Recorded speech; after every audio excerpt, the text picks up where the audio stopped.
What's up, rockers? Welcome to another episode of the Talk Louder podcast, where we geek out on all things rock and roll. Hit that subscribe button on our YouTube channel. Leave us your likes and comments. You can also leave likes and comments on our Facebook page. Follow us on iTunes, Spotify, Instagram at talklouder_podcast, and of course our website, talklouderpodcast.com.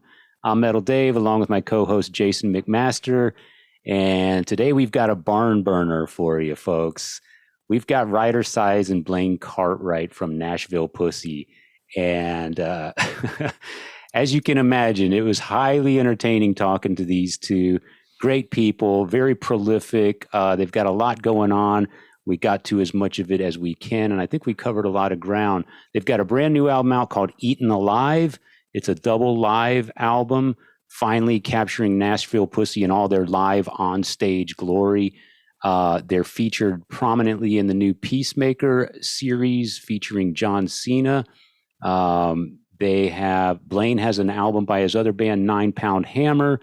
The two of them have an album out under the title of Miss Georgia Peach. It's a country record. Yeah. So they're writing tunes that mom will like. Yeah. They're trying to redeem themselves after all these years. And of course, they contributed to the Heirs of the Dog Nazareth tribute album that my co-host Jason is on as well. We talk a little bit about that. And we also got to ask them about their must-have items on their Backstage rider, and you're going to be surprised when you hear. Or not at all. I mean, I know I was surprised. It was not what I was expecting, and I'm betting it's not what y'all were expecting. Well, the common things are just, a lineup of soft drinks, and of course, in rock and roll, there's usually some Jack Daniels and some kind of food item, but that's pretty much what they cover. I would maybe understand a little bit why and how you would be surprised, but I wasn't really that surprised. It's actually things that I wouldn't have on there, but I've seen some other bands' riders before. So there's stories of people's Backstage riders before. The Van Halen brown M&M. A lot of people don't realize that story about Van Halen insisting that they have all brown M&Ms is just to make sure that the talent buyer is reading the fine print. Yeah. Yeah. Now the story was they wanted the brown M&Ms picked out of the bowl. Oh, is that what it was? Yeah. Mine would say all I want is brown M&Ms. Yeah, right. So that's even more work. So you got to pick out all the green and the red and the yellow. Yeah. But yeah, I based my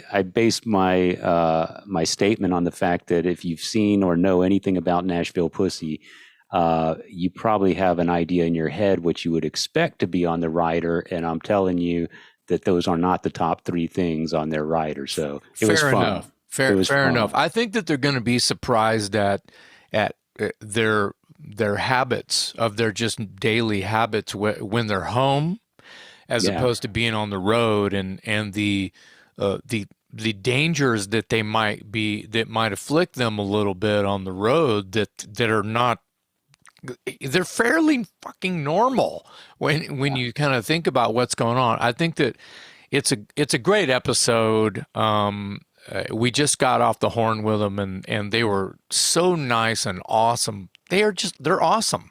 Yeah. And I'm just so happy that they've been able to keep their success. And I like the part where they talked about their earliest stages where, do we keep the name? Because, when you call your band fucking Nashville Pussy, you're kind of shooting yourself in the foot at some point when some people want to put you in front of a family or something. Yeah. And you can't do that. So you're not going to get the gig as the church band. No. So I'm just so glad that kind of hardcore just lives in rock and roll still. Yeah. And they've been doing it now. I won't do the math because I'm not that good at it, but I'm going to say 26, 27 years. So they've been at it for a long time, doing it their way. Long. Yeah. A lot of material. Like you said, very prolific. They just keep on going, and they're into all kinds of music. We're going to hear Blaine tell a story about George Clinton and P-Funk, and you're going to be like, what? you know, but they're musical people. Yeah. And God, they're just a dynamic duo of music, and For sure. yeah, loved having Nashville Pussy here on the Talk Louder podcast.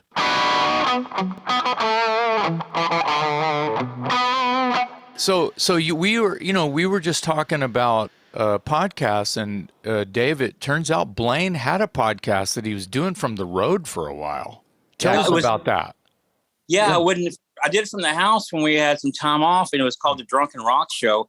And I was actually streaming. I was actually putting songs on there, my favorite songs. I had like certain themes for each one. And my roommate at the time would record it, and I would get drunk during it in real time. And tell stories, tell Nashville Pussy stories, and tell stories about first time I heard this. And it was really good. But we didn't have it on. It was back in the early days, and the word pussy in 2012 when I was doing this was iTunes wouldn't have a podcast with pussy on it. And so there's actually like cloud we put it in didn't sound that great. And it eventually just went away. But it was part of the Slinging Pig Radio. We have a record company, Ruyter and I, called Slinging Pig. And we had a radio streaming service for a while that I ran from the guest room, and they had played everything. Had played a lot of our good friends. You know, a lot of Broken Toys on there. That's all. Broken teeth. No, Broken Teeth. Sorry, Broken teeth. I got your toy. Broken toys. Sorry. He was covering both bands. Later, right?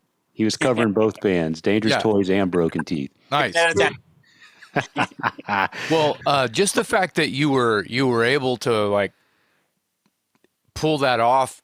How long ago was it? That was a while ago. That was like about 8 or 9 years ago. Yeah. And we were streaming stuff, and it didn't cost that much, but we had I had a halfway decent audience and stuff, you know, if people knew about it.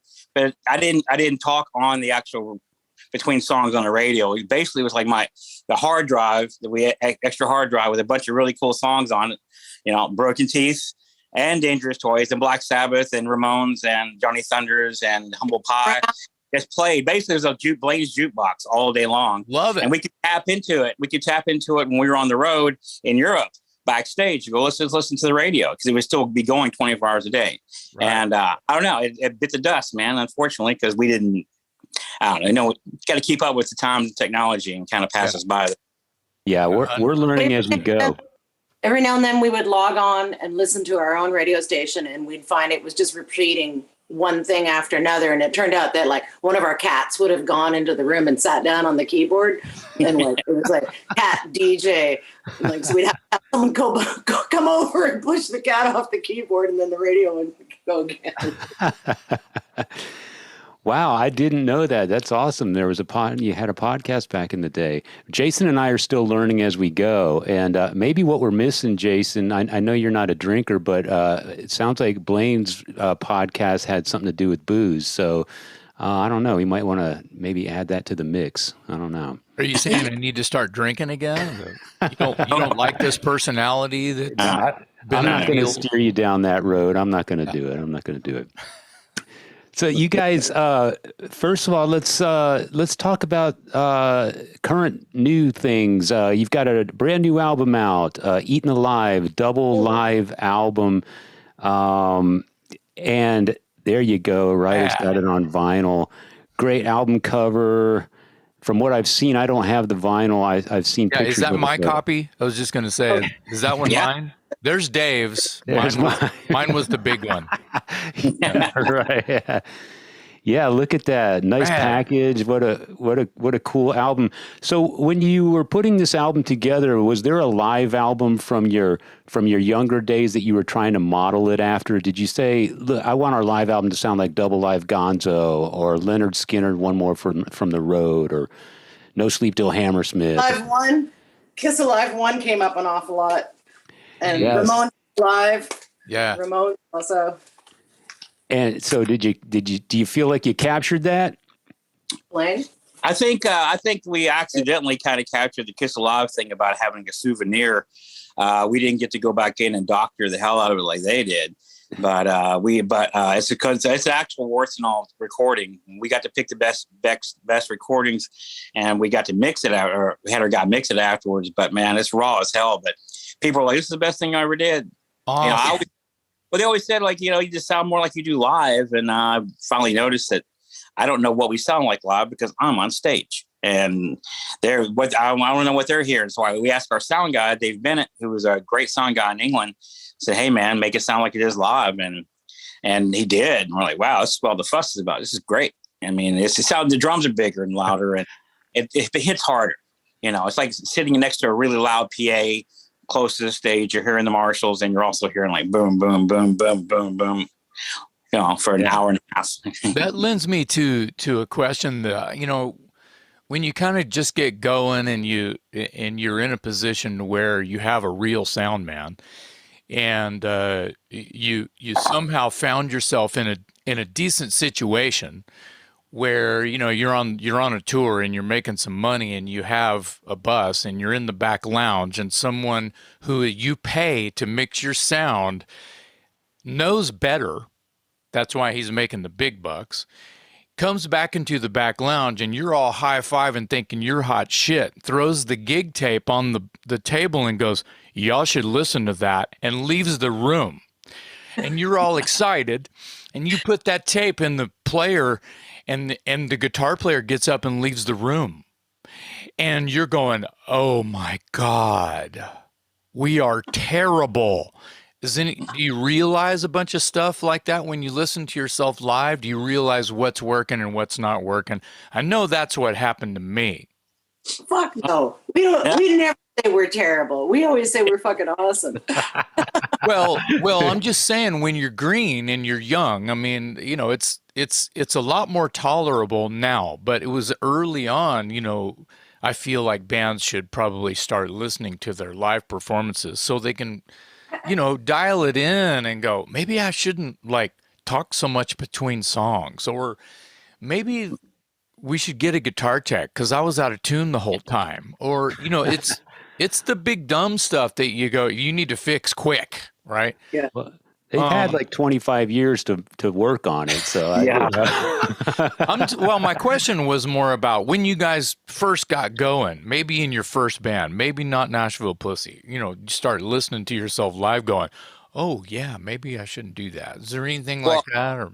Well, I like the early experience I had like that was after we recorded the first record, Let's Me Pussy, because we did go in and record a record album pretty fast, and we were still getting our shit together. Yeah. And Kurt Block, the producer, brought me a tape of it when we played Seattle. He goes, "Hey man, got the mixes," and I was sitting in the van and go, "This is awful." And he goes, "Well, that's what you sound like, motherfucker." Okay.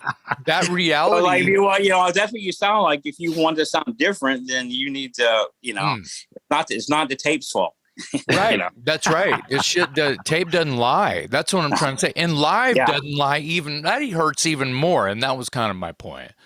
I mean, we honestly thought that first album that we put out, me and Blaine thought we were fucking Aerosmith. Like, we were just like, we were aware of all the nuances in it, but it does not translate to audio. Like, yeah. Well, that's kind of what I'm talking about. I feel like when you're writing your first songs, you think that you're bulletproof and they're the most badass thing. But then you say that about every new record that you write. Yeah. So you've learned to hunt when we were all, believe it or not, we were all younger at one point. So when you first start writing your first couple of rock and roll tunes, they're influenced by your gods of posters on the wall you grew up with, yada, yada, yada. You're so excited. You think it's great, and I tell young people all the time, you got to write 100 shitty ones before you really find what it is you're trying to do. Oh, yeah. So, it's part of the process of writing the record is I had to write a bunch of shitty songs before I can even write ones that I like. They get rejected by everyone else. And Ruyter gets to hear the shitty songs around the house, and they're not good. It's not fun. I'm sure it's not even fun for me. It's just a real world, man. God damn it. So, was there a reason you recorded it overseas? Are the audiences better, or was it logistically? Was the gear just in the right place at the right time? Yeah, we completely lucked out in that the sound man, David Bennett, he wasn't even supposed to be our sound man for the tour. It was he had already planned to come to all the shows and record the show, was the idea. And like he had booked hotel rooms and was taking time off of work just because he's a mega fan, and he's recorded us before. And we fired our sound man on the continent. We'd had him for about 4 weeks, and he was just horrible. And so we fired him right before we crossed, before we took the ferry over to England. And we said, "Hey, Dave, how'd you like to also run front of house?" And so he just completely jumped at the chance and was like, cancel your car. You're riding with us. You can stay at our hotels, blah, blah, blah. And so he went from, he got basically promoted big time. Plus he didn't have to dial in somebody else's sound. He got to dial in his own sound. So it was like, it was a blessing for us and for him, because he was just going to be like, like horning in on the sound guy's mix and trying to make the best of that. But he got to get his own mix, so it's utterly fantastic. And he's a really smart guy. He's one of the only Brits we know who, he passes our test of what we think is cool. And that includes Kentucky Headhunters, and the ultimate litmus test is if you like Jackal. And he likes Jackal, which is like... I like it. You found your man. You found your man. I love it. Yeah, here's the resume. Here's the resume. Can you name Jackal's first album? Yeah, because it's easy to find someone who likes AC/DC and Motorhead and Kiss and Thin Lizzy and what have you, Leonard Skinner, blah, blah, blah. But if you find someone who likes Jackal, it's like, oh, yeah, that's a special person. Wow. What is their first album? It's not We Am Jackal, is it? No, I think it's just self-titled, isn't it? No, I thought it was Rock Me and Roll Me and Jackal Me Off or something like that. Jackal Me Off, that's it. Yeah. Jackal Me Off. I thought that was a song on it, but yeah. Okay, so neither one of us would. Can you name a song on the first Jackal record? Yeah, I always like something about the rain. There's Rain on Me. Dirty Little Mind is on. Yep. Headed for Destruction is my favorite song on there, and that starts with a chainsaw and then goes into a guitar riff that sounds better than the chainsaw. That's kind of hard to beat that. Yeah, chainsaw solo. The song I'm thinking of is "When Will It Rain." Just a gimmick. Yeah. So Jason, neither Jason or I would have got the gig. What is the chainsaw song called? What's it called? It's called the Lumberjack song. Lumberjack. Right. Yeah, it's one of those really hard to remember titles. Well, congratulations on the album. I know your fans have been waiting for it for a long time. I'm happy that you're happy with it, and I'm happy that your sound guy got it. That's one hell of a feather in his cap. He was just kind of along for the ride and is a big fan and was recording anyway, and then got to put his magic all over it and get his name in the credits. So kudos to him. Eatem Alive is what we're talking about. Where can they get this slab of rock and roll mania?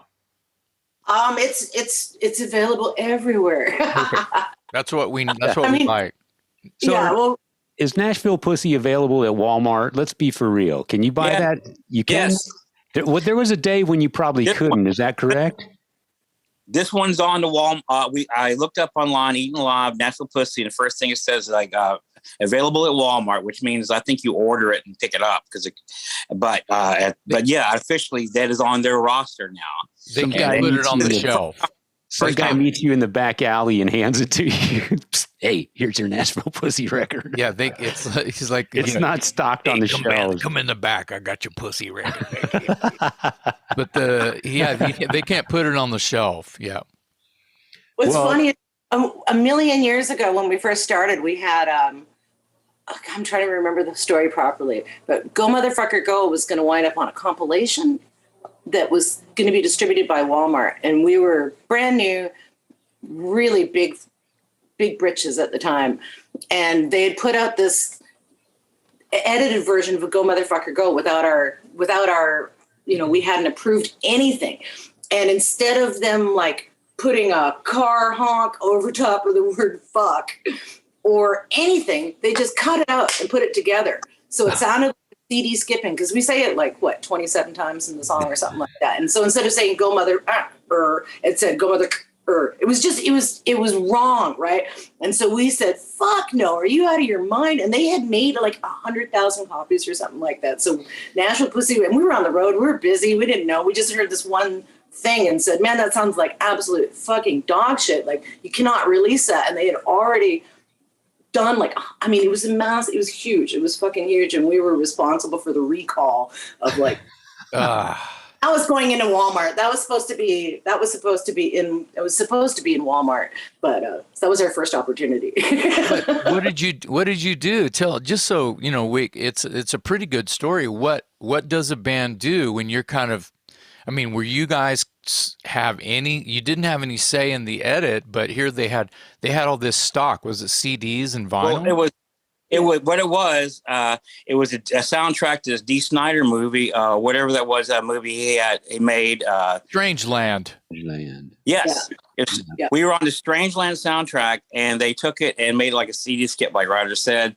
And we were in, I don't know if it was our record company or what, but we were in a position to do what we wanted back then. So we said, get that out of there. And, I mean, Walmart was the only one that got hurt. D was fine. Everything else was fine. I don't remember what happened exactly, but we were horrified by it. Because it was the first time we were new, and plus we've been new to these people. The first time someone hears us, it's like a CD skipping, and fuck. No wonder you were pissed. Yeah, that's your first time. It's a massive exposure, and your song doesn't sound like you recorded it. Yeah. God, I think I would have shed tears. That just sounds, that's a big ass bummer, man. This brings me to a question that I was going to ask later, but I'll ask it now since we're on the subject of censorship, basically. When you guys first started, the band was called Hell's Half Acre, and then you changed the name to Nashville Pussy. So I want to know, what was that decision-making process like? How did you go from Hell's Half Acre to a name that was basically commercially suicide? We were called, there was about 6 other bands called Hell's Half Acre, and plus people had albums out called Hell's Half Acre. And as far as our band Nashville Pussy, as soon as we started, we did really well. And we had all this bidding war on us with the name Nashville Pussy. We were nominated for a Grammy with the word name Nashville Pussy. And we opened up for Marilyn Manson on the biggest rock tour in the world with the name that Nashville Pussy. We played Reading and Leeds with that name Nashville Pussy. And so we weren't going to change anything. Our mainstream ambitions only go so far, man. We're just glad to be doing that, man. We're all about being cool, and having a cool name, because we have to go back to our friends. So if we call ourselves something really lame, we get shit for it, man. I don't know. Yeah. No, it's like the Dicks. The Dicks aren't going to change their name just to get some kind of deal or some kind of hot shot, big fat check or something. Right. We're the Dicks. We're going to be the Dicks. Yeah. Fuck you. We're the Dicks. I remember interviewing Blaine and Ruyter for the San Antonio Express News in about 1998. It was right around the time of your first album. And you guys had a buzz, just like you said, Blaine. So you couldn't be ignored, especially in a rock city like San Antonio. And I was kind of the rock reporter guy. And I was familiar with you. So they said, hey, can you get an interview with these folks? Can we do a story? And I said, yeah. But I was like, how are you going to print that in the paper? Because it's 1998 and this is a family newspaper. And they printed, the band went by Nashville P. That's how they printed it. And then many years later, my editor was just fumbling through the archives, and he found the article and he sent it to me, and he said, hey, I was just messing around through the electronic archives, and I found this story you did back in 98. And he goes, I'm really sorry we had to call him Nashville P. It was such a great interview. So it came out, but your name was censored. But no surprise. I'm honestly thinking that in this day and age that we should just change the fucking name and just call it the Pussy. Yeah, well, now you could get away with it. There's Pussy Riot, there's Pussy Gillette, there's Nashville Pussy. It's not as shocking as it was back then. So yeah, but I love the fact that you did it back at a time when it was going to cause some backlash, and you just didn't care. we didn't expect that. We were so naive. We are very naive. We cuss a lot more than most people, and we're very crude. So anytime anyone was objected to anything we did, I mean, we knew "Go Motherfucker Go" wasn't going to get on some high school dance or anything, but we thought, we thought we didn't think it was going to hold us back whatsoever. We were just having fun, Well, for people listening and or watching, I just want to say this. It's like, meeting you guys and working with you guys is like, it just seems like you guys don't give a fuck about fucking the thing is, you guys are smart and nice and professional and you fucking care. Don't tell anybody. Yeah.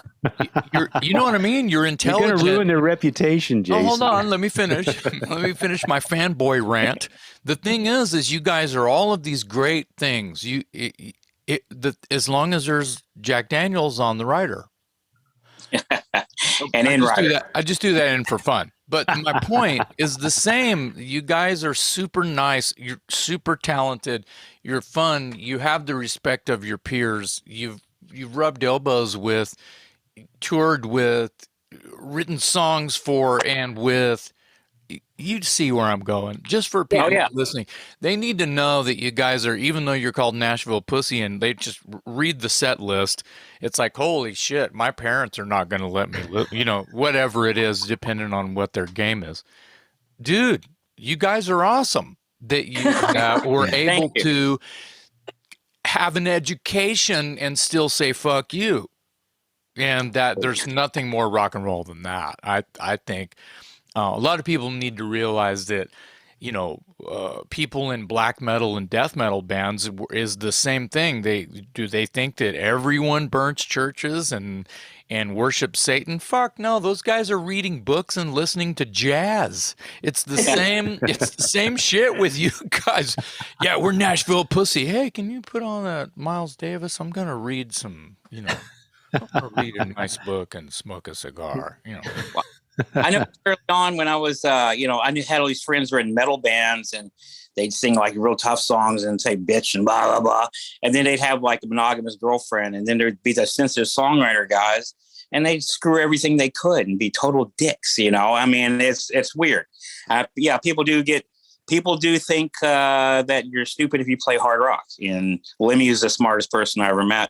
So an English gent for sure, and should have been on Jeopardy or some shit. Could have ruled it. I just got, this is totally a lame story, but I just got to this part in this historical drama novel that I'm reading right now about the fourth queen of King Henry, and they're talking about the young Tudor potential king Edward and how he was very weak. And I remember Lemmy telling me about him. Wow. I remember having a conversation where he was like, Edward was the peaked boy. He was very frail and they were so protected, blah, blah, blah. And it was like, and it's taken me this long. I finally have read him. Now I'm finally reading about him. But I hear Lemmy's voice. I could hear Lemmy telling me and this entire tale, because he would always tell us about Tudor kings and American, whatever. He would make fun of American history because it was so short, and how Motorhead's been around half as long as America has, and our history. And he would always, whenever he won a video game or whatever, he always had the high score, and he would sign it like some historical figure. So you would ask him a question so he could tell you about it. Yeah, I think we've all been privy to that to some degree or another. I remember, in fact, I think it was Motorhead and Nashville Pussy playing at the back room in Austin, Texas. And it was actually, this was a great night. It was a Saturday night. It was my 35th birthday. I was Dave for the win. Yeah, I mean, it just doesn't get better than that. And then at the end of the night, they clear the venue, and I was sitting next to Lemmy at the bar, and they had one of those trivia video game deals.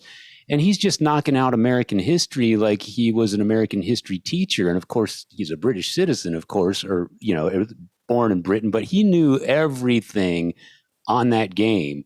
And he was just acing this thing. And it's like 2:30 in the morning now. And who knows how much Jack and Coke he's got in him at the time.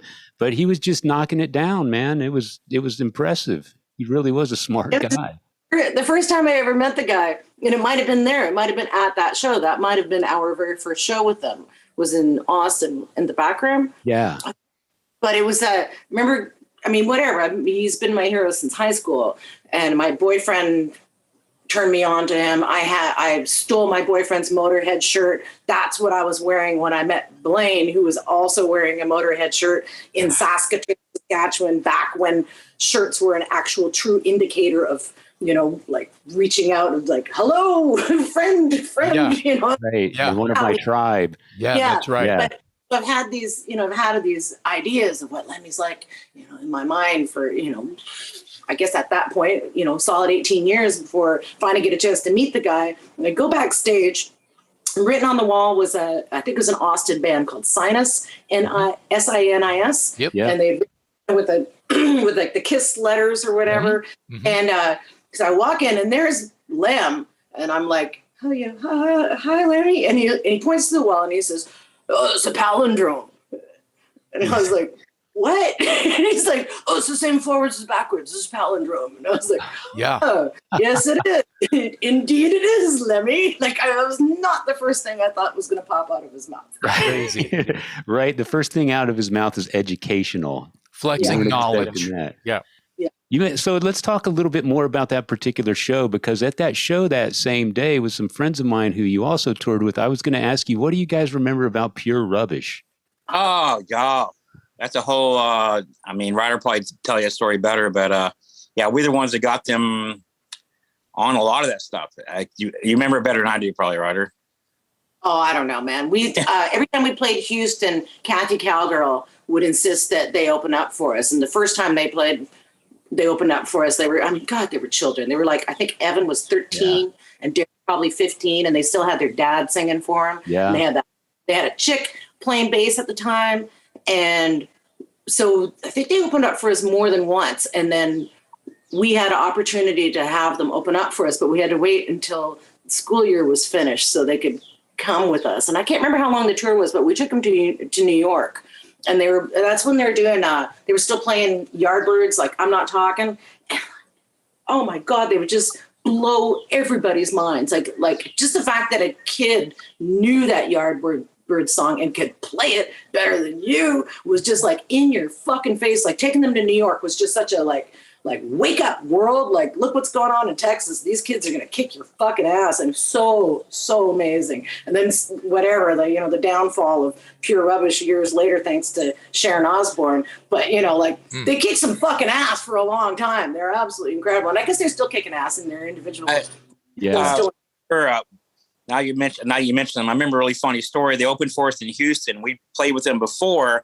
We had to come open up the next time, and it was early on. And our friends, a band called Gunn from our late friend Jerry, they were opening up on tour with us, and Pure Rubbish opened up first. And Gaunt plays like this kind of emo, kind of punk stuff. Really, really good. But I sat there and watched this guy, Jerry, who was like 33 at the time, watch these 15-year-olds kick his ass. And I was like, dude, you're going to go up there and sing these punk songs, play them like your life after these kids played New York Dolls and just smoked you. And he's like, man, this is not fair. And when we took them to New York, though, back then, New York was very cutthroat, as you probably remember, about who gets to open up and who gets to be on this bill. And everyone wanted to be on Nashville Pussy bill. And we got those guys, Pure Rubbish, on at Tramps. And we had a lot of people, we put them up in the order. They were playing right before us in the Swinging Neckbreakers. I forget what it was. But there was 2 or 3 bands that had played before Pure Rubbish, and they were friends. And they were like, why are we playing for these kids? And all of a sudden they start playing. They're going, oh, okay. I don't want to follow this. Thank you. Yeah. They were an amazing, amazing band, super talented kids. And yeah, I remember because my wife lived in Houston when we met. And so I would drive back and forth to Houston to hang out with her. She's my girlfriend at the time. And I was friendly with the Pure Rubbish guys because I saw them at South by Southwest. And this was when Sharon Osbourne was doing a showcase for whatever the record, Divine Records or something like that. And so I went to the Pure Rubbish rehearsal spot, and we just used to make it a routine. I'd go up to see Kim. I'd pick her up. We'd go over to the Rubbish rehearsal place, and we'd hang out. And like Ruyter said, the drummer's like 14 years old, and his brother's amazing guitar player and frontman singer. And I just thought that all the stars were going to align because they had all the ingredients of a great band. And the funny thing was they were kids, and this is like this is the late 90s, early 2000s. Kids their age are listening to Soundgarden and Pearl Jam, but these guys could tell you everything about Hanoi Rocks, the Dead Boys, the New York Dolls, Michael Monroe. It was they were just incredible. So I wanted to pick your brain because I know you spent some time, and they were backstage that night that I'm talking about when you guys played with Motorhead at the back room in Austin. I hope they don't hate us for having, sped up their musical experience in any way, but they were definitely they were a force at the time, and they needed to be seen by the world. They definitely, and I mean, they were, whatever, they wound up being that band that for Kelly Osbourne I saw that too. There's a great pictures floating around somewhere of them playing a stadium in France. I think it's in Paris, and they're opening for AC/DC. That's right. And it's shot from it's sort of shot from behind Evan, the drummer. And so you see their backs to the camera, and there's just this vast stadium. And I mean, it's huge. It's every person's dream gig. And you're opening for AC/DC. And the average age at that time was probably 16 or 17. So incredible kids, man. They're not kids anymore, but we had a Wave from Voivod on the show a couple weeks ago, and Ruyter commented on some post that I put up on social media that we should have asked a Way about the tour that you guys did together, Nashville Pussy and Voivod, and I remember that we had limited time with him, so there was that as well up against us. But that's so I remember that tour, and I thought it was kind of, number one, I thought it was an odd mix, and number two, I think Ruyter told me after the fact that you guys shared a tour bus for that tour. Tell me about how that even came together, the packaging of Nashville Pussy with Voivod, and then tell me what it was like living on a bus with those guys for however long it was. Our manager at the time managed Voivod, and he told us we were going with Voivod and we're going to share a bus. and you said, when do I show up? They were a lot of fun. It was it was kind of messy, man. I remember it being kind of messy, and that's all. Really super fucking messy, man. It was so disgusting, but we had so much fucking fun. I remember the very first, I was a huge Voivod fan again since high school because I'm Canadian. So, that was, if you're into not Rush, you listen to Voivod. Yeah. And they're, I'd never seen them live, and I'd always wanted to see them live. And I was really hoping that they wouldn't be assholes, and I was hoping that they still rocked. And plus we had to live with them, right? So let's hope they're cool fucking dudes. And thank God. But I remember the very, very first show, our manager said that Snake's not supposed to be drinking. And so Ruyter, don't make Snake drink.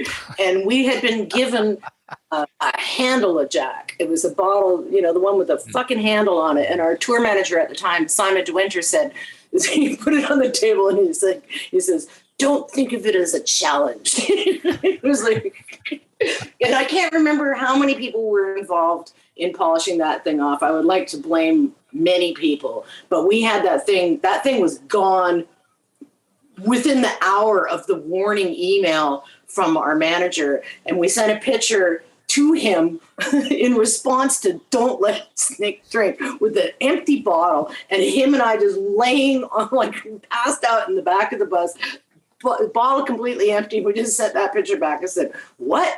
That was day one.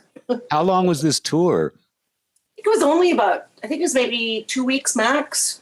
We had some UK shows and we had some French shows. And the bus was a pigsty. I remember Blackie creeping Blaine out a few times. Blackie used to be pretty creepy. How so? He would sneak up to, Blaine would be chilling out, smoking weed, reading or watching a movie or something, and Blackie would come up behind him, put his arms around him really slowly, freak him out on the bus, he would do things like that. French Canadians are very loving. They're friendly and happy. Some more than others, apparently. Yeah.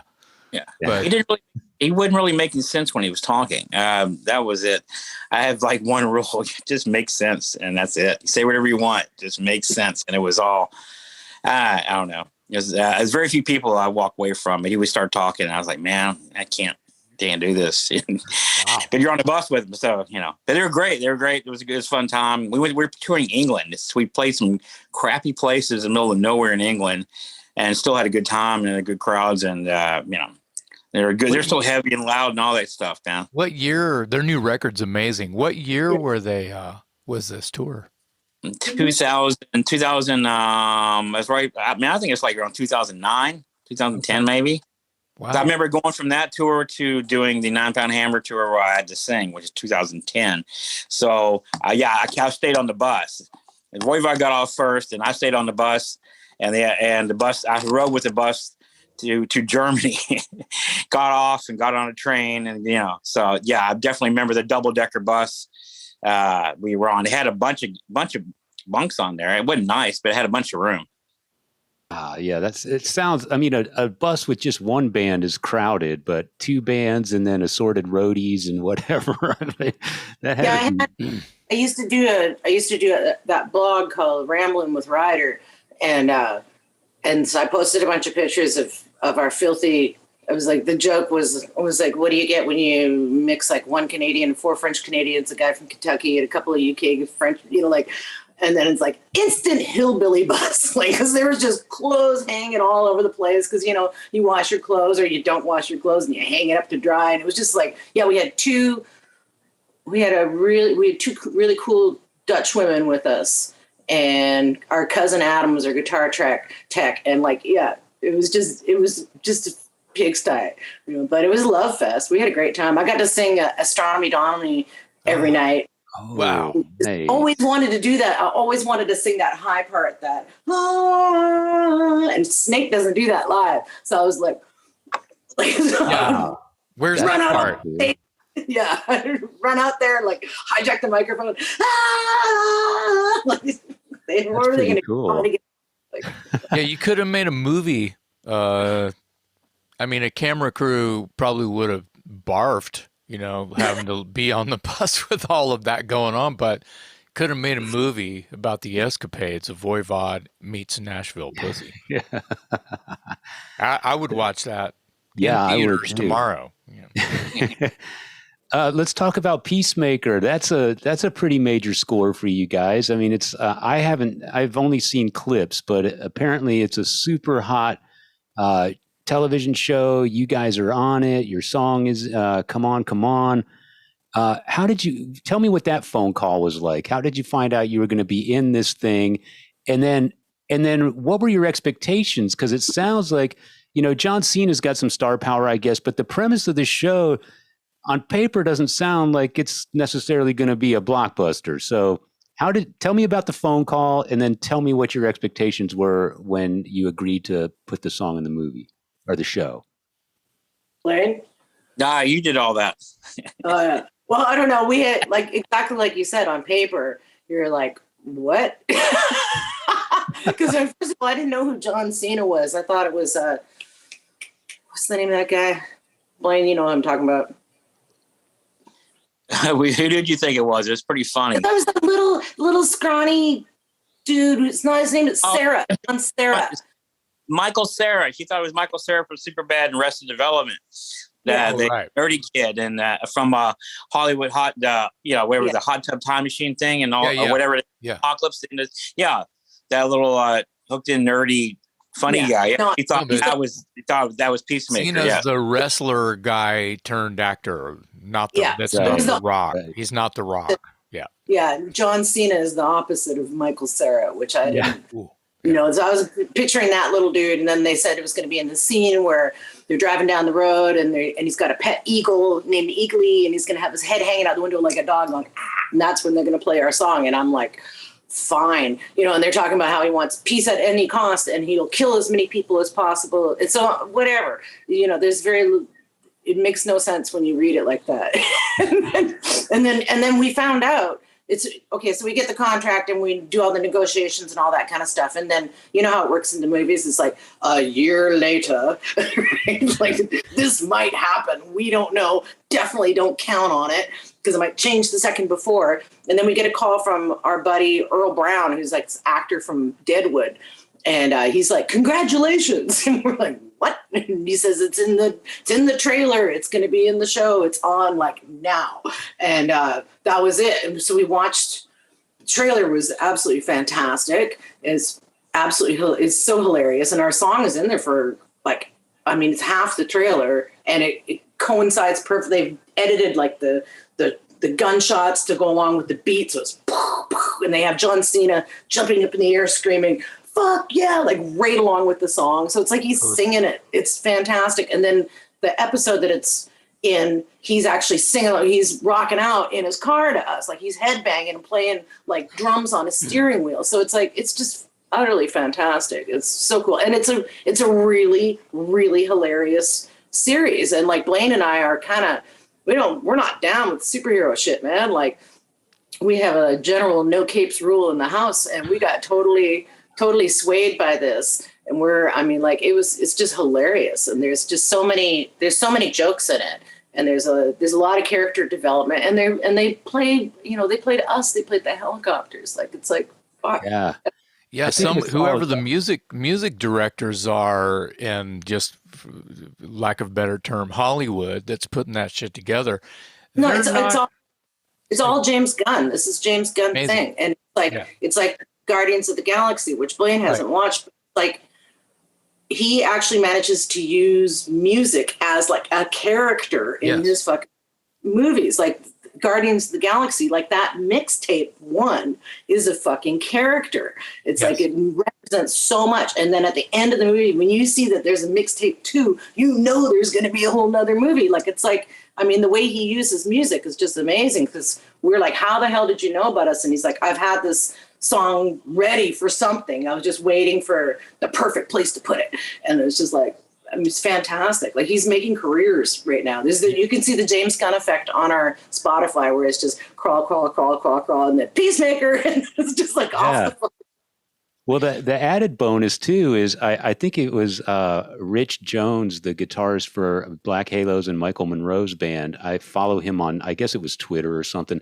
I think it was him, but he made the point that not only is it cool that this music is in this series, but the actors are actually voicing or singing the lyrics. So, you know, not only are they studying their lines, they're having to go back and like study this record collection of stuff that's like in some cases 35 years old, you know, and it's obscure. It's the Choir Boys. It's the Helicopters, you know.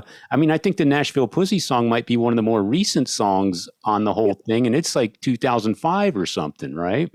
Yeah, I love the fact. I'm just like I'm just imagining rehearsal with John Cena, you know, learning the lyrics to a Hanoi Rock song because he's going to have to sing a Nashville Pussy song. Is my point. It's like these motherfuckers are having to learn shit. You came out of y'all's fucking brain. Pretty and it's rad. A huge hit, and it's a hit. Rad. Yeah, that's great. Yeah. I'm slightly jealous of the Choir Boys because they got to be in the scene where John Cena's running around in his underwear singing into a dildo. I was just on a boat with those guys. Oh, right on. Yeah, one of those guys, the Monsters of Rock cruise. One of the guys didn't make it because of COVID something, but they found a quick replacement or something. Was that was Don Jamieson on that one? Yeah, he was. Yeah, cool. Yeah, we just saw him last weekend. Oh, I saw that. We had him on the show. He's been on the podcast. He was great. Now you did a whole tour with him, didn't you? Yeah, he was our opening act across Canada. Nice. And of course, you know, we drove in the van together, so we had to deal with you know, going through snowy weather and like, you know, we got to know each other really good, to say the least. And we're just recalling we had one gig in Quebec City where nobody spoke English, right? Or very few people spoke English, and his act is, you know, it's kind of in English. And he brought up our merch girl was the interpreter, and she was fucking hilarious, man. And she would say things like, "I'm not saying that," but in French, right? Like, which made it funnier. Yeah, yeah. It was probably the best show of the whole tour because he had to work really, really hard, and he was completely thrown off of his regular, he could not go into automatic pilot at all because there was like crickets at some points, and then she would say something and everybody would crack up. It was really fun. That was probably my favorite Don Jamieson performance. Wow, that's a different spin on his act entirely because of the barrier. Yeah. So yeah, her having to regurgitate it off made it funnier. I get it. That's awesome. So let me ask you, you've been through, your rhythm section has kind of done the Spinal Tap thing. You've been through a number of drummers, a number of bass players. I wanted to ask about the bass players in particular. Are you guys just opposed to hiring a male? Does it have to be a female? We had Eddie Spaghetti, and we had oh, cool. He's been on here too. Yeah, Jason Freeman. We had him on. He's from Zeke. He played with us for a while. Who else do we have? We've had a couple of dudes, but always just short runs. Yeah, I was just wondering if the aesthetic of two females and two males is so ingrained in the Nashville Pussy persona and lore that you have to maintain it, or if you just haven't had any good guys show up to audition. Somebody's got to wear the Peter Criss makeup and the Ace Frehley makeup, Dave. I prefer working with women, like I said, over men, and it's good dynamic in the van because two women and two men, you kind of more polite around each other than all guys or all women. And it was a happy accident when we started because I think it was First, it was me, Ruyter, Corey, and Adam Neal. And Adam Neal was a drummer, and he had been in 9 Pound Hammer originally, then went to form Nashville Pussy with me. And we were just talking like, wow, everyone gets along way better than we did with all 4 guys in 9 Pound Hammer, just hating each other's guts within like the 3rd gig. So it was a happy accident, man. It was so you can always try to keep that going. Plus, it looks better. It looks better to come on. Sure, well, sure. I think Dave mentioned that the stage dynamic is like you guys, it's like Kiss characters or something. You guys could literally have like an action figure type thing, and it would work with a band like Nashville Pussy and the way that people have seen you guys over the years in that way. It seems like aspired to the action figure. Well, you understand what I'm saying, though. Yeah. Your current bass player, and you've had her for a while, Bonnie, my understanding is that she was originally a fan who used to come out to your shows and then made the leap from being a fan to joining the band. So if that's correct, cool. Sort of lead me through that process. When did you first meet her as a fan, and then how did she end up in the band? Yeah, Bonnie was real into music when she was a teenager, and used to hang out at cool record stores and stuff. She's from Southern California. And I think she read about us first time in Maximum Rock and Roll. And I know that I don't know if it was the first show or not, but there was at least one show that I had to sneak her into and told people that she was like my little sister and had her carry my guitar.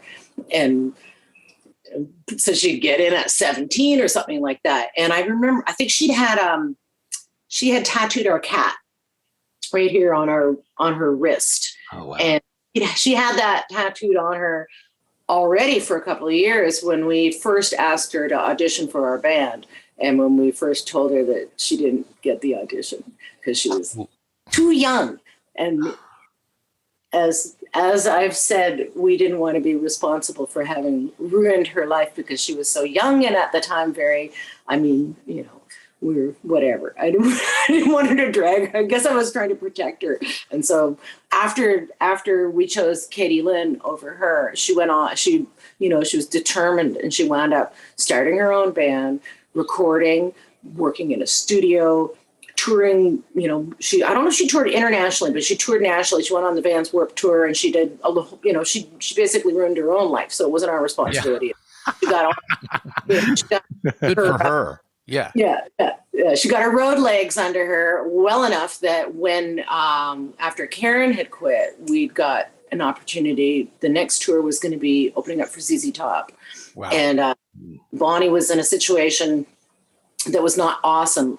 and she was splitting up with her guy at the time, and so she was perfect for her. We're like, hey, how'd you like to be in a tour bus? We're opening up for ZZ Top at some of the best wineries on the West Coast. Tickets are like $150, and so it was perfect for her to say, she was saying, fuck you, I'm going on tour with Nashville Pussy, opening up for ZZ Top, so bye. It was win, win, win. And she's now been with us for a decade. So we just celebrated. Wow. So number one, she could play. Number two, she already ruined her own life. And number three, she broke up with her boyfriend and got the gig and was ready to go. That's not a bad story. That's a story. That's a story that like that could be lyrics. Just that whole scenario could be, fuck you, I'm going on the road with Nashville, opening for ZZ Top, eat my shit, Yeah, man. I mean, she was putting up with some dick boyfriend, a week earlier, and now she's like walking in the morning in her pajamas next to, Dusty, and brushing your teeth together, and waking up at wineries. I mean, it was exquisite. That was an exquisite tour. It was probably the poshest tour we've ever done in North America. I mean, by far. We had so many people asking for tickets, so many people bugging us for the guest list. Bucket expensive. Wow. What about it may have been Bonnie, but I was working at South Austin Music selling guitars and amps, and you guys did a gig with Honky at South Austin Speed Shop, which was next door to the music store I worked at. And I want to say it was Bonnie, but it was probably at about 10. That was not Bonnie. That was somebody else. That was Sharon. Yeah, I remember. Okay. I remember. Yeah, her bass didn't make it. The airline lost her bass, so she came over and I hooked her up with a bass. You guys remember that? Yeah, her bass got sent to Hawaii. She was just. Her bass had a better destination than she did. Yeah, it wasn't. I remember the gig not being like, who are all these smarmy people, and why is Honky and Nashville Pussy in this? I mean, it was like too many people wearing. We got $10,000 for playing that party, I think. So we all flew out there and did that. And we spent it's like, hey, do you guys want to make some money? Play in front of some celebrities, and it was like Kat Von D and Sandra Bullock, and it was a weird little gig. We knew it'd be. It's like, do you want to go out? And so we spent the next 3 days there, just hanging, eating barbecue, and doing drugs and stuff. She probably just got a new bass. Yeah. Wow. Yeah. I don't know. I think he came back. I don't remember the bass debacle. With the payday you got, she could have bought a Squire for the rest of the, whatever. Yeah. So in the beginning of the episode, we usually have a photo montage where we show photos of you guys. And Blaine, I was going to ask you about one of the photos that I saw. It's you and George Clinton. What can you tell me about that photo? What was that all about? I think it was with. I think that might have been the one in DC Ruyter. Was that it? Yeah, we've met George Clinton a few times, and he's a big fan of Nashville Pussy. He saw us early on in North Carolina, and then he showed up later in Amsterdam with P-Funk at one of our shows, and also the Amsterdam Hells Angels showed up too. And so we had P-Funk and Amsterdam Hells Angels, and I think this other time, Now Pound Hammer, my other band, was playing some weird little party at this place in DC. There was some weird little house. It wasn't a weird little party. You guys played a place called the Mansion. It was like an incredible show. It was. We played on the floor while people were eating, so to me it was weird. But basically, it was like just kind of a party for the distributors and these rich music company people, and he was there, and the best thing about it was he watched Nine Pound Hammer. Ruyter was in the audience too, and then he looks over at his friend while Nine Pound Hammer is playing. I was playing guitar, and he goes, "Hey, see that girl over there? That's his wife. She jams her ass off too."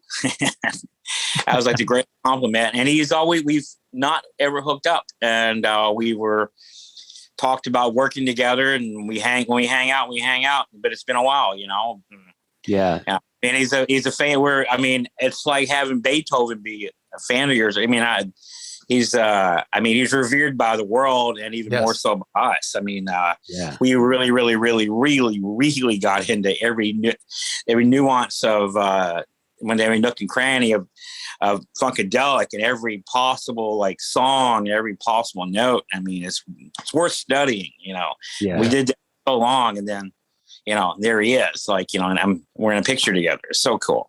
Yeah, that's why I asked, because I know you're a huge moment fan. for you, man. That's a humbling. Yeah, that's huge. Blaine stole a lyric from him, and we named our album "Say Something Nasty" after that's a George Clinton line, and we told him that we stole. When we played with him in Amsterdam, we had what's that song? Which song is it, Blaine? Is it "Say Something Nasty"? Say Something Nasty is called. Yeah, it's from Say Something. Say Something Nasty. I think it's called from Take Your Dead Ass Home off and it goes, I think it's Boots. He goes, go on, say something nasty. And that's the one. Yeah, I was like, what? Like, that's cool. That's cool. That's great. There's your Nashville Pussy trivia for you right there. I had no idea. Same question to Ruyter, because I saw a photo of you with James Hetfield. What's the story behind that? Oh yeah, that was when we played with Motorhead at Maritime Hall in San Francisco, and yeah, James Hetfield like wandered into our backstage, got that look on his face, and then left.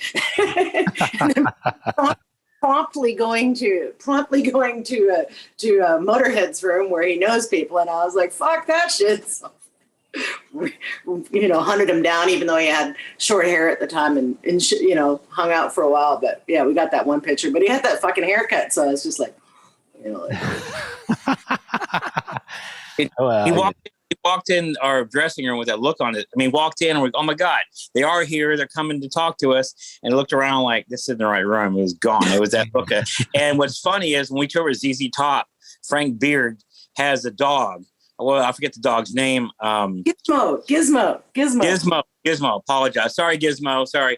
And Gizmo basically would come on stage and everything. And Gizmo, when I was just me in our dressing room, Gizmo walked into our dressing room, saw me, realized he had the same look on his face as James Hetfield, realized he was in the wrong place and walked out. I was like, hey, what's up, Gizmo? And, never mind. You know, he's gone. I said, wow. Well, did Ruyter chase Gizmo down? Hey, you got to come back here and take a picture with me. And Ruyter make same face. James Hetfield was way easier to hang out with. Gizmo is like, I mean, he's an upper echelon, man. Okay. Gizmo wouldn't even hang out with, there's not a chance in hell James Hetfield could hang out with Gizmo. So Frank Beard's dog and James Hetfield. Some fucked up lyric idea there going too. Sorry. So, Ruyter, you mentioned Sharon from White Zombie. How many times have you been mistaken for her? And have you ever played it off? Have you ever has anyone ever handed you a White Zombie autograph or album and you just autographed it? Yes. Yeah, it happens both ways. Yeah, and what's even better is that her and we even fucking dressed the same, man. Like I ran into her at the Rainbow one night, and we were both wearing like black tank tops, little single chain, jean jacket. I think we were both wearing shorts and like flip flops. It was like, how's it going? Like, wow. Whatever. Like looking kind of in a mirror, so I get it. You know. Yeah. Well, you know, you cut from the same cloth. You know. It's the whole thing you mentioned earlier. She's in your tribe, man. She's our tribe. You know, you're looking for the Motorhead badge, you know, something. Yeah. Yeah. No, I don't. I mean, it's fabulous that people actually, you know, mistake this. Yeah. You know, I don't mind it at all, but I have had people yell at me that I am her. Like, you know, like you are. And it's they're arguing with you. How do you guys know, and this is just, I guess, for my own, so I have it as knowledge, or Rolodex, if you kids even know what that is. How do you guys know, when did you meet Danko Jones? And have you known him a long time? Yeah, man. Danko opened up for us when he was a 4-piece up in Canada 117 years ago, I believe. Yeah. Yeah. Wow. More than that. 120. He opened up back when we started Corey in the band. Yeah. Wow. Yeah, so he was, but it's been like 24 years, and he Wow. was, and we always had a strong Canadian connection, and that was their very first tour, Danko Jones. So, you know, and we did really well in Canada, a lot, you know, because Ruyter's from there too. So, you know, it was really weird though, when they opened up for us originally.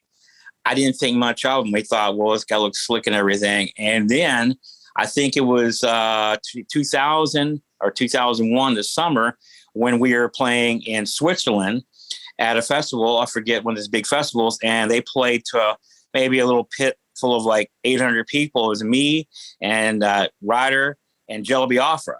And we just sort of casually checked out. Oh, we know this guy.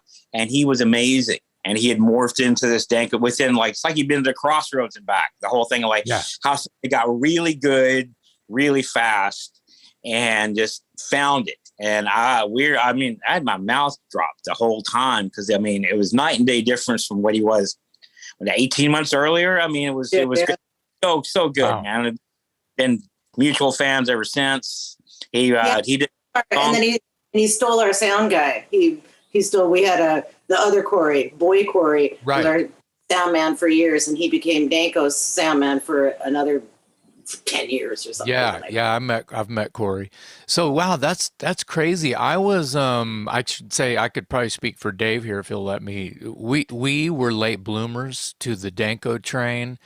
I heard about him, of course, from someone, you know, over the pond, someone from Edinburgh.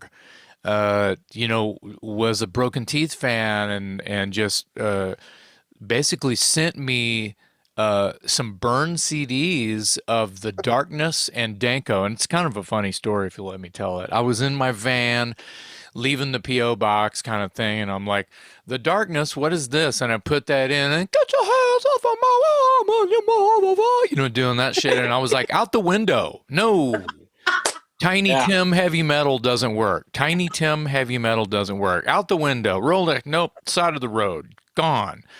What is a Danko Jones was up next. In the disc player, in the old Chevy van. It never left. I think it was, you know, I got a white Cadillac, you know, and I was like, what the fuck is happening right now? And I was sold. You know, it was Burns of Born a Lion and all that old shit. And I was just completely shocked. My mouth was open for about 3 months. And I was just like, what the fuck? And Dave can tell you, I turned that shit on to whoever would listen to Jason talk. Whoever would give me the time of day, I go, you think you like rock and roll? You need to hear this shit. And this was at a time, I don't know, it was 2000, God, 2005-ish or something. And so I had some catching up to do. Interesting enough is, you know, meanwhile I'm on this Danko kick and turning all my, you know, bothering my friends with it. You know, all of a sudden I was Danko's A&R guy, right? And I see that Turbo Negro's coming through with Danko Jones in support. And I'm like, no way. And I was just a little kid. And it was like I was, you know, 11 and Kiss was coming to town. It was like that. And I got a posse together, and we went down to Emo's, you know, the old Emo's down 6th Street. And, you know, because I'm going to get shot at, but Turbo Negro didn't tickle my hair. It just didn't do it. So I was there for Danko only. I was in the front, elbow to elbow with whoever wanted to fight me for center stage spot. No barricade. I sang as many songs as I knew the words to at the top of my fucking lungs. And there was a guy next to me who knew every song way better than me. And I'm like, this is my band. Who are you, motherfucker? How do you know more Danko lyrics than I do? Anyway, he was from out upstate, north somewhere, which made sense. And he was going to college in Austin, and he was like, he schooled me. Anyway, Danko walking around, introduced all my friends to Danko. Danko walking around, I'm like, holy moly. And we just became friends at that point, and the rest is history. And now, when I found out that he knew you guys, I was just like, it makes way too much sense right now. So what show at Emos, you're saying?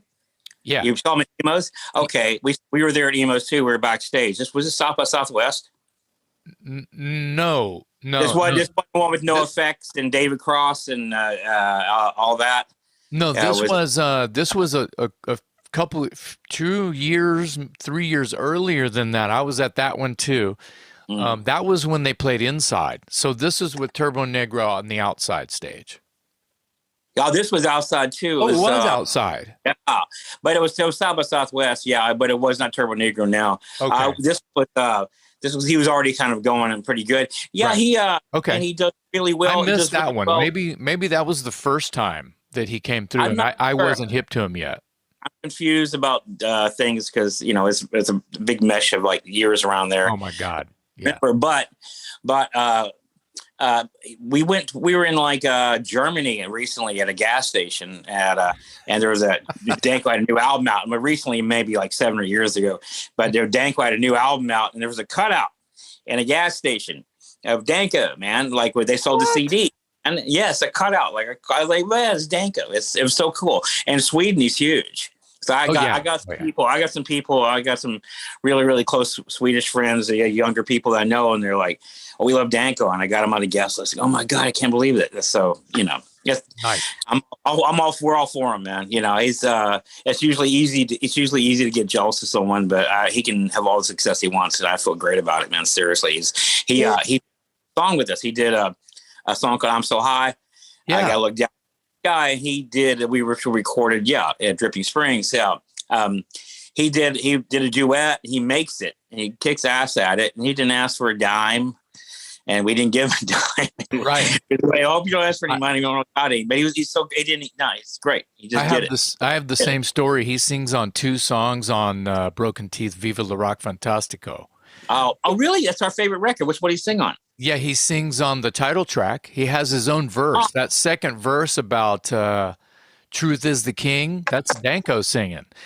Oh, wow. He gave him a verse by himself, and then he's mirroring me on singing every word right along with me with what is it called? Big Spender. Big Spender. Thank you, Dave. I don't even know my own songs. Yeah, he's singing right along with me on Big Spender. And didn't give him a dime. Glad to do it. We made a video for Viva La Rock Fantastico when years later he came back, played another South by where we had gotten him on a gig on a festival thing, and we played back to back. And he came on stage and sang the song with us. And we made a video of us running around the parking lot with it. It's on YouTube. Anyway, it's so gracious and. I've been saying this show is not long enough at all because Blaine and Danko had this brilliant idea to do a brand new Odd Couple. They were going to do a new Odd Couple, and this was about 2 or 3 years ago. Yeah, it was right before. It was 2000. Sorry, about 2000. Yeah, it was like 3 years ago. One of the last tours we did, and it's before COVID and stuff. He's a germaphobe. And I'm a total slob. And someone said, you guys should be like the Odd Couple. I mean, he's the kind of guy is like whatever, tweets politics all the time. And I'm a total shit. And we had this brilliant idea of I was I would be take place in Toronto, and I'd be an illegal alien that moved to Canada because Trump lost, and I'm fled the United States. I'm not going back till he wins. I'm staying at his place, and we disagree on politics and everything. And great idea, It's just that is my new favorite show. Yeah, exactly. Take it, run it, man. Have Jack Black play me instead, and Danko can play Danko, and I know that we will. Wow. I mean, when it's down to it, though, neither one of us want to stop playing rock and roll, though, long enough to do anything else. We talk about doing other stuff, but I know he's a podcast, but that's in between rocking, and it's about rocking. So yeah, no, I love it. Wow. See, now that on paper as opposed to the Peacemaker thing. That on paper sounds great. I know. We have a couple of friends. I mean, we have a couple of friends that do shows and stuff, and I think we made one call. I mean, we quit pretty easy. I mean, when other stuff, we kind of gave up pretty fast, as opposed to rock and roll, where everyone probably told us to stop. And we go, no, we're going to make it. We're going to make it now. So, I don't know. We could clone ourselves. If we could clone ourselves, we could starring the clone of Blaine Cartwright and the clone of Danko Jones, and they would have their own TV show, and we could Nashville Pussy and Danko Jones could go out and play like we want to. Yeah, I love it. I love it. This sounds like there's a lot of love in the room for Mr. Danko Jones. That is for sure. And his band and the successes, and just I've been saying for years and years and years, and I say it out loud and I write it down any place that I'm writing anything about Danko. I say he saved rock and roll for me. I heard Danko Jones. I heard his earlier stuff, thank God. Because I got to hear, Born a Lion and all that shit before I heard Sleep is the Enemy and all that. So it was, I heard it in the right way. I say he's been saving rock and roll since day one. For me, he's been saving rock and roll. I mean, that's kind of the attitude and the style in the way of Thin Lizzy and Kiss and UFO, because that's where he's kind of come from. Also, with all his knowledge of punk rock and rap and garage rock, he loves the Butthole Surfers, that kind of shit. He's just coming from the right place. And he's so fucking intelligent. Like you said, he's tweeting about politics and shit. He loses me sometimes on that, but try to keep up. Yeah. He's really a savior. We're just a savior, man. I heard it at a time when I thought there was nothing out there or new or anything. Like years had gone by, I hadn't heard shit. Then I'm going, wow, that's pretty cool. I was dead inside, so I was writing my own music, living in a bubble. Well, I know. Well, I listened to. I was not dead inside, just living in a bubble. Nothing new was happening that was worth a shit to me at all. Whether Danko's new or not, I'm just waiting for a new Danko Jones record every couple of years. And if I don't get that, I don't know what I'm going to do. So we were cramming Viva La Rock Fantastico down a bunch of people's. Oh, yeah. You guys are the best, and Danko as well. You guys and Danko, and it's awesome to just hear that, because we're okay. We like to rock. That's it. Yeah. We're not trying to be Rush or, Led Zeppelin or something. We just want to tear shit up and do rock and roll. Have in our arsenal, you'll have that year's party saver, where you go to a party and it's this is kind of lame. And then you slip in a little broken teeth and all of a sudden everything gets better. Whether Giuda, you guys know Giuda from Italy? I guess not. I don't think so. Okay, yeah. We'll send you that later. That's another party. Another party starter. Nice. Party saver. The Giuda is spelled G-U-I-D-A. Yeah. Oh yeah, like Guida. And their very first album called Racy Roller is a perfect beginning to end. Is the way it sounds. It's very glam rock. Okay. And the way they look on the cover is they're dressing like they're Italian. They're driving like in the state in the 70s in Italy. They had these cop exploitation movies, basically, they were cops. So that's what they dress like, not like uniforms. It's weird. You wouldn't know that except we know Italians really well. So they tell us this, oh wow, yeah, it's great. It's really good. Giuda. Well, awesome. Look for that. Awesome. I wanted to. There's also a lot of love in this room for Frank Meyer and Eddie Spaghetti, who we had on the show recently. They've got a new album out, as you know, Motherfucking Rock and Roll, and they cover My Sharona, and Ruyter, you're in the video for that. You didn't play on the album, if I'm not mistaken, but you did the video. So, so tell me how that all came about. This is my acting debut. If you're a musician and you talk about being in a video where you're not playing, you call it faking. But if you're not a musician, you call it acting. So I'm acting. So it was so recent that I did my nails for the shoot, and they're still good. Still done. Wow. Still drying. Yeah. Because I wasn't going to be, I wasn't playing guitar. I just got to fake it. So, I thought, fuck it. I'm going to get my nails did. They called me out of I don't know if I was the first or the 10th person they called, but I said, I agreed. It just sounded like a good idea. You want to come out and pretend? And I was like, fuck yeah, man, I ain't doing shit. And like, play along with, this is killer solo on a song that you already know so fucking well and you never thought about playing on before. Like, hell yeah. It was just, it was great fun. I've also never worn a tie before. So that was exciting. And, love Frank, love Eddie. Like the whole thing was just fun and easy, and Frank edited the whole thing. He knew exactly what he wanted, so it was efficient, and we had a blast. And plus, at that time, no one was playing. Everybody was kind of off, so it felt like we were a band for a second again. And you start telling dirty jokes and feel normal for a moment. It was was the tie a clip on, or did someone show you how to tie it? I tied Eddie's tie too. Nice.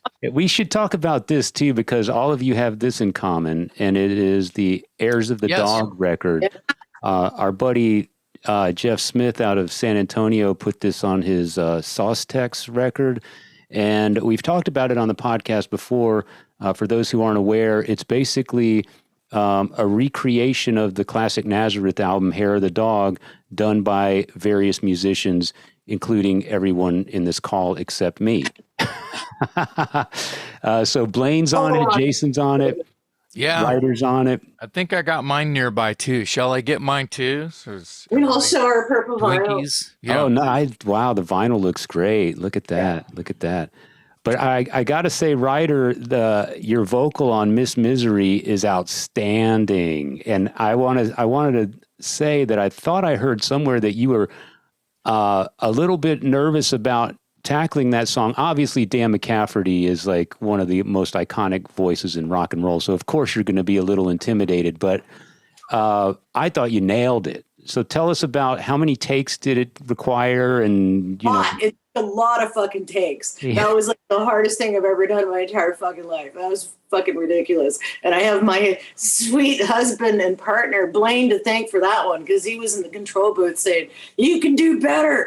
That was fucking hard, man. We even did it. I think we did it 2 days running. And we tried doing it at a lower vocal range. We tried slowing down the pitch to see if I could get it better. Because that's some hard shit to scream. But I sang my bloody guts out on that thing. And I think I really, really captured the misery of Miss Misery. I think your voice sounds amazing on it. It's incredible, because Dan, everybody in this room is aware, is one of the best singers that ever did rock and roll, and for you to, and it's really interesting too, not to get into the gender thing, but a woman doing his voice seems like it might even add that much more of a challenge to it. I don't know. Was there any of that? This is the second one where I've done. For Sauce Tex, for Joey Killingsworth, like the charity album, where the first one I sang what was it? Strong Enough, which is originally sang by Jim Dandy. And how the hell do you sing anything like Jim Dandy? Jim Dandy is just like, he is so unique. It is 100% impossible to emulate that guy in any which way whatsoever. And that was impossible task. And then I'd try, now I really want to sing Miss Misery, which is yet another impossible task. But I just told him that I would sing anything off that album, because I like that album from the beginning to the end, except for Love Hurts. And then, but all the rock songs, yes, I'm down for it. So whatever you got, I'll take the dregs, And then ironically, I heard Eddie Spaghetti's version of Love Hurts, and I swore I would never ever listen to that fucking song ever again in my entire life. And then I heard Eddie's version, and I was like, please, can I sing on that one too? And they let me, and that was easy. That was the opposite of Miss Misery. Yeah. Well, I think your Miss Misery is great, and Blaine, I think, did a killer job on Hair of the Dog, and Jason, of course, did a great job also. All three of you did a great job on an album that's a pretty tall order to do justice, and I think you all did a great job. Unfortunately, I was off the road. Had to do, the title track, which is pressure. And then we were off the road. So when we recorded that, so it was like I was out of practice. So I did pretty good. Yeah, I think you could have done better, but I mean, I could kind of sound like that Nazareth guy anyway when I'm on, you know. So that's some screaming. Yeah, some screaming, you know. Yeah. We did. That was right in the middle of the pandemic where, you know, nobody was even like looking at each other, you know, and like we're like, okay, we can go to the studio, and like, are you sanitizing the studios? Are you sanitizing the mic? Who's been in there the day before? And like, you know, we drove across town, and like, we're the only ones there, and this engineer that we know already. And, you know, pretty soon it's 2 PM and we're doing shots of whiskey, and it feels like normal. And it was like just a glorious moment for both of us. Like, we were just like, oh God, this is why we do this. Like, you know, sunshine, sitting around, drinking whiskey, getting ready. You know, it was great. Rock and roll. Yeah, now that's a job right there. That's good work if you can find it. Yeah. And again, like my Sharona video, I think we got paid in like a single taco. So, you know. Rock and roll. Yeah, not much different, right? Same shit. I wanted to ask you guys a silly question. What are the top 3 things on your rider when you tour? What are the 3 things you gotta have backstage waiting for you? Coffee. And not any coffee. I need fucking good coffee. And if you don't have good coffee, I want directions to good coffee. Okay. There's one. Good coffee. I rarely get it, but I like to just have some peanut butter because that saves time. And one thing that's popular amongst our crew, but our crew is usually a bunch of hillbillies, is that we have bologna backstage. And that means that like, especially if we're on a bigger tour to open for someone who they have limited time, so you go get food, they don't have to. Bologna is a meal where we're from. So, we like that because they immediately go, oh my God, thank you so much for getting bologna. I mean, this is something you can get at the truck stop. We stopped at 20 minutes earlier for $2, but it's backstage, just right there. Peanut butter and bologna, you know. Sorry, I wish ours had something more exotic. Man, remind me not to go to Blaine's house for Thanksgiving. That's Thanksgiving. We'll do it up Thanksgiving if it's backstage. That's redneck sushi. Yeah. Gross, man. My big contribution was, besides coffee, I put the word "not" in front of the word American cheese. Like I refuse to eat American cheese. So yeah. There you go. Isn't that you don't even put like a pair of socks on your rider? No socks. Put socks and batteries and like dumb shit as bartering technique because they're, you know, like, we don't want to get you the bologna, and it's like, we're not getting you the socks. It's like, okay, well, we don't need the socks, but can we get the bologna? Like, okay, right. You have to throw on extra things that you don't really need, so they'll. You know. Well, that's the brown M&M trick. Yeah. Well, in Europe, especially in France, where we're quite popular, they'll have, because they're French too, have a nice big backstage, and like it'll be wall to wall with food. We can't even sit down. It's like enough to feed people for. I mean, we could live on it for a week. You know, we can't even put it all in the van for one gig. And then we come to sometimes these American punk rock gigs. We're lucky to get the bologna, man. So, I mean, they don't even have that. Or coffee or anything, you know. So yeah, they'll do it. They always have Jack Daniels for us. That's about it, you know, around here. But you know, in Europe they have all kinds of great stuff. And so we have like tons of candies and you know, a lot of fancy breads and all that stuff. So that's always fun. Well, for you guys, the jack is not a prop. So no. Yeah, that's why I was surprised to hear is it that far down the list, or do your fans just bring it to you? Man, it's just always Jack Daniels is behind bologna. I'm really curious. It's always there, so I didn't even think about requesting it. I was like, whoa, where did it just magically appears? You know, I honestly, 2 shots from my voice is about what I have to do anyway. And since it's kind of hard to stop and you're on stage and things are going good and you've got a bottle in your hand, sometimes you take a sip or two, you know, and you know, especially if a short set, you go, well, I can make this really lively. and then, be drunk later on. They pull us off stage and we're still drinking. And it was like, oh, now what do we do? And in the past, it's been like, we, sit in this room and drink, hopefully we can, I don't think we can do that anymore, but we'll have a couple shots on stage for sure. But, I don't think a lot of people know, but Blaine and I didn't drink for like the first decade, I think, of us being a band. He was like the Coca-Cola kid, and, coffee and water and milk. Like, we didn't start drinking until I think Karen joined the band. And the Bell Rays, it's Karen and the Bell Rays, Lisa from the Bell Rays kind of turned us on. They had about Jack Daniels every night, and for a voice. Oh, man. Yeah, she used it for her voice. And then, I don't think we had it. I mean, I think we were drinking theirs. And then I was like, well, you guys should get your own. And then next thing you know, I was like, hey, we got a bottle of Jack Daniels every night on stage from then on. Seriously.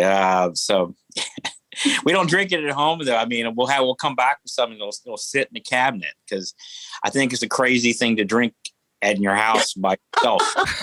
Well, yeah. It's also part of our longevity, probably, is that we didn't start off drinking, and like other people were drinking around us, and Blaine's smoking weed and whatever. Like, we were kind of, I mean, I hate to draw the comparison, but we were like, he was like Paul Stanley and I was like Gene Simmons. Like, we were in charge of the show. Like, we were making sure the shit continued. And so somebody had to be sober enough to count the fucking money at the end of the day. And that was me. And we never really got into, we never discovered the joy of alcohol until we'd already been nominated for a Grammy. Like, we were way down the line. Wow, that's very interesting to me, actually, because one quick little story how this happened. I used to drive, and I used to get high, drink coffee, and drive. I didn't want to drink. And one night, this was like when Karen first joined. I think we had a band called Priestess opening up. We played Khyber Pass, and I decided to get drunk with the opening band. I never do it. It was like, hey, they were trying to get shots, and from Canada. We're like, yeah. And something happened. I don't know if you know where Khyber Pass is. It's like this crazy little street in Philadelphia. And our trailer came unhitched from the back of the van, one of the vans, and rolled down the street. Oh. And what happened was the roadies and stuff came to Blaine will fix it. And Blaine was drunk, and they were like, oh, well, we'll have to do this ourselves. And I was like, wow, is that easy? Well, I'm going to get drunk every night and let them take care of all this crap, because if I'm, that's all it's going to take. It's like, well, don't go get Blaine to do the extra work because he's wasted. So I just thought it was like a way to enjoy myself. And plus I looked around and go, man, this is basically your life, have a drink. And you're kind of a rock star here. You're playing, what's your problem? Enjoy yourself. And that's 17 years later. I think we're talking about okay, maybe calm down. But yeah, it started the party, basically. That little incident. I'll remember it forever. It's impressive. I like the defensive move of drinking. If we're drunk, somebody else will finally do the fucking work. And it's Unless you're a control freak. No, that's good. That's no, good. Man. I would just not if I have to. Yeah. The fact that you guys have survived it and been able to just stay Nashville Pussy without drinking yourself into the darker door and have problems that cause your band to fizzle have not. You see what I'm saying? It's kind of been on your side, When we're not on the road, we are not drinkers. Yeah, wow, it's just interesting to me because you guys are not as. So wait, you're saying that you're not just fucked up all the time? Surprise! Yeah. Sorry to blow it. Yeah, this is what I'm Gene. This is what I look like without makeup. Yeah. It's weird, and especially during this pandemic, it's been I don't know. I mean, I don't know. Drinking seems like it's laborious at this point, but I don't even know we don't know what we're going to do when we get back out on the road. I'm sure it will creep back into it, but we're both lucky enough that it's never been an issue in that, it's not like we have to say, oh God, I have to quit drinking. It's never been a problem. It's That's natural. a positive. If I didn't have respect already, more respect that you, that you you guys, respect us because we drink on the road. because you have you've just kind of figured it out. Just figured it out. I think I had Work. I had a couple of times where like have figured out I don't have a drinking problem, but my drinking caused problems a couple of times, I think. But it's still at the early stages where it's laughable. Like, hey, you're acting like James Brown last night and you fell down a flight of stairs, and it's funny. And instead of like, oh my God, it's gotten to this, I was like, oh, okay, it's glad that's still funny. I don't remember it. I can't remember it at all. It was in Europe somewhere, and Video. Oh, really? Well, it's been great having you guys on. Yes, if we Speaking of which, speaking of drinking, I'm so sorry that I didn't do this a long time ago when I was so fucking hungover that I couldn't. No, So, you said you'd make good on it, and here you are. You made good on it, so it's all fine. and the technical difficulties means we might have to do it again for the first half because I may have lost that footage, unfortunately. Yikes. So I hope that's okay. Yeah. Brad, just not when we're hungover, man. No, of course not. Of course the not. window of opportunity is very small with these guys. So, no, but seriously, Ruyter, thank you for making good on your promise, and thanks for bringing Blaine along. We appreciate having him in the room as well. And congratulations on your new album. Congratulations on Peacemaker, and hopefully we'll see you on the road in Texas. Oh, you know what? We didn't plug. We've got another album that's just come out besides the 9 Pound Hammer album, When the Shit Goes Down. That just came out on vinyl. We don't even have a copy yet, but that came out in October, November. And then within the month, there's an album called Miss Georgia Peach, which is a project that Blaine and I were involved in probably a decade ago. And we did it, downtime, and it's country, and it's probably one of the most accessible things we've ever done. Wow. Which is, my mom loves it, and lots of people's moms like it. Yeah. Wow. So tell me the name of the album. I didn't hear you. Miss Georgia Peach? No, the one before. It's Aloha from Kentucky. It was a project we did in 2008. Ruyter sings a couple songs on Duet. I sing a couple songs in Duet. And Ruyter plays guitar. Ruyter plays mandolin. Ruyter plays keyboards. And and there's also, Ruyter, you have a Hammer record back there or not? Also, Mother Band, 9 Pound Hammer, has just recorded a masterpiece with Daniel Ray called When the Shit Down. We did that during the pandemic a year ago in Kentucky. And it's great. It's on Acetate Records from Mountain, California.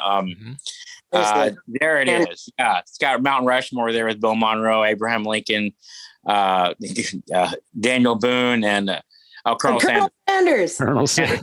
Yeah.